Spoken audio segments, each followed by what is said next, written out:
Don't waste the rest of your time here worrying about other people unless it affects the common good. It will keep you from doing anything useful.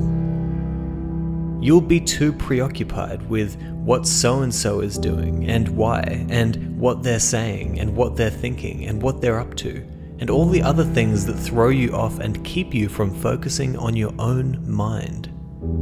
You need to avoid certain things in your train of thought.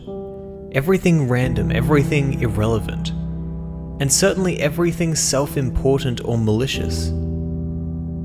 You need to get used to winnowing your thoughts so that if someone says, "What are you thinking about?" you can respond at once and truthfully that you are thinking this or thinking that.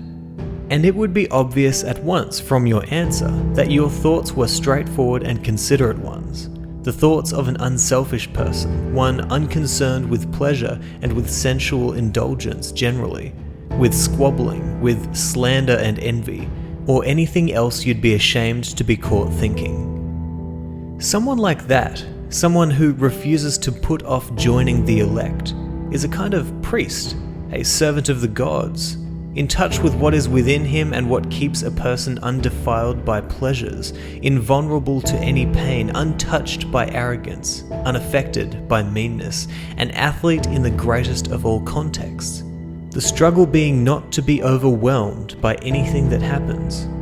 He does only what is his to do, and considers constantly what the world has in store for him, doing his best and trusting that all is for the best.